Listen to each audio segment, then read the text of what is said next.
or whatever it may be. Mark Angelo's a bad dude. But as you can see, he bought a line of equity. And the equity that they loaned to the HLBZ was $13.9 million in October. So I really had to go check them out and see why the hell they allowed Glazer Capital, who was in this damn company, sell off all their shares. They were selling, selling, selling, and these were at inflated prices. This is back when the stock price was $10, and now it's at 30 cents. Well, who the hell is Glazer Capital, right? So I really had to go, well, Glazer Capital. I've seen that name before because I was trying to remember where I saw it. And I know that the damn CEO is buying all these shares at the pennies at the bottom, 13 cents, 12 cents, whatever he's buying. What do you think he's selling? I don't know when that form is going to come out, but he's going to have to sell at some point after these pumps that they're doing. But he bought them all at 10 cents, and now they have you in it. It's a pump and dump, as I'm calling it. But look at Catcha Group. So Glazer Capital has a stake in Catcha Group. So what is that? Do you guys not remember what I told you about Catcha Group? Catcha Group and Citadel are partnered, and who is Catcha Group? They're connected to Patrick Grove, who's the director and and he's also the founder of Catcha Group. Who's Patrick Grove? He's on the board of directors for GNS. And then with this other guy, Richard James Hamilton, they're all connected. I can't. What am I, a conspiracy? I don't know. When things are too coincidental, guys, at some point, you guys have to understand who's behind it all. Holy hell. The Wizard of Oz. Good luck, guys. Naked Shorts fighting, I don't know, with them. Alright guys, so as you could hear, I just played clips of Moran's rants. Go ahead and watch the whole video. I'm just gonna, show this clip. And yeah, he's right. Like, my God. Now, I disagree with this whole statement here that naked shorts are a lie. Not blanketly. Yes, in this case, I feel like they have hijacked the movement to try to, stop this whole thing. And it's like a reverse psychology type thing, right? That all of this company has been connected to Citadel and connected to people who are working for Citadel and all that stuff, right? And the connection is right there for Moran's rant to draw it. He is correct in that. Yes. However, the naked short part is real. And I hope that, he would distinguish that a little bit more. And now, do I have proof? Well, I think I do, but it's under a different name, right? And I've been making videos about it, lots of video about it, and I want to keep that conversation going because this is an important part of the market, right? And it should not be allowed.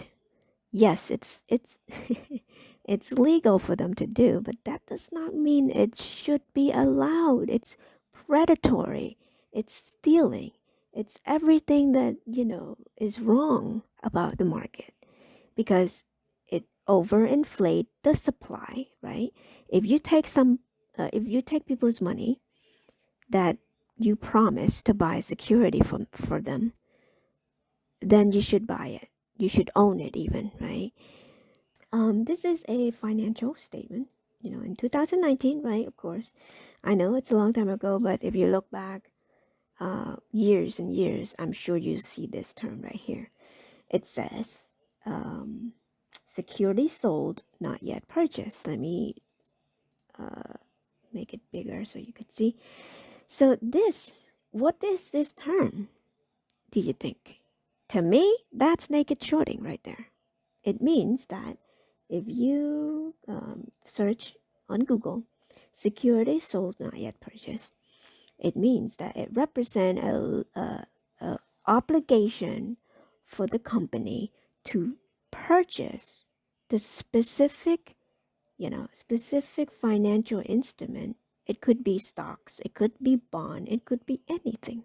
If I give you money to buy gold for me and you didn't buy it at that time, gold could go up in price and then now you're liable to pay it, to buy it at that market price, current market price, right? So what does that mean to you? That means that anytime, again, they take your money, they didn't buy the security, they didn't own the security, but they promised to buy it later, right? What is that? That's not naked shorting, right?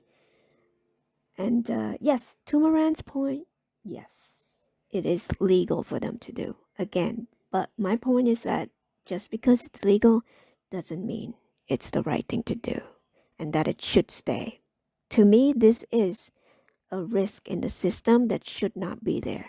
And this is the reason why we have crashes after crashes that devastate so many pension funds, that's devastated so many people's life savings because of this practice right here, right?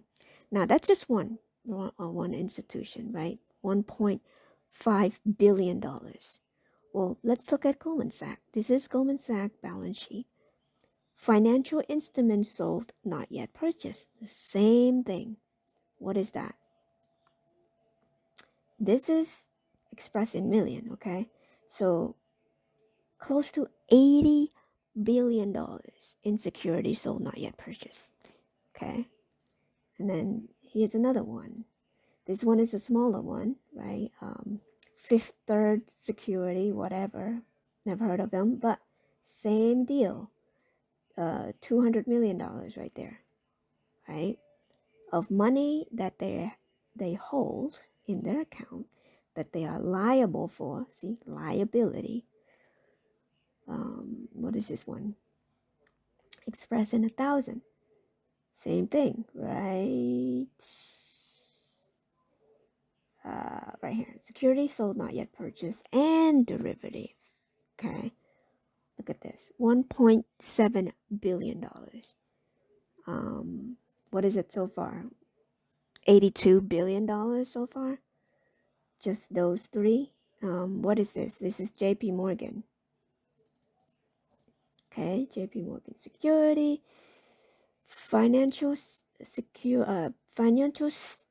instruments sold, not yet purchased at par value. The same thing, $60 billion.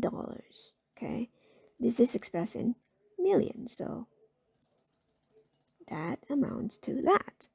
So with just all of those companies, or institutions, larger ones, right? JP Morgan and Goldman Sachs are pretty large, right? And they're prime brokers, meaning that they have the ability to do that. Sorry about the background, I'm not going to cut that out. But again, like, my goodness. So to me, this is a euphemism for naked shorting, because you're selling security that you don't own yet, but you promise that you will buy at a later date, right? Just right there. There are also an appearance of conflict of interest, right? If they know that this is a liability and that they have to pay this back, wouldn't there be an incentive to lower that as much as they can, to do everything they can to lower this liability? Just like the insurance, right? Health insurance. They will do everything they can to not pay for the treatment that you should be, that you should be getting, that you should get, because they want to save money, more profit for them, more bonus for them, whatever. Try to cut down because of the economy, whatever that is. But for some reason, they always try to increase the price that you have to pay because the economy. It's like every single step they will go through in order to not pay their liability, And some means, even borderline illegal, like stack it offshore somewhere, account somewhere in Cayman Island or whatever. That is not privy to the U.S. Regulator, right? To try to keep them away from them, from discovering all of the terrible things that happens, right? Sorry, guys, I'm rambling on this video, but I just want to kind of, yes, I agree with Marantz on this. I hate that these companies have hijacked the movement, but to say that blanketly naked short is a lie, that it doesn't happen, that's not true.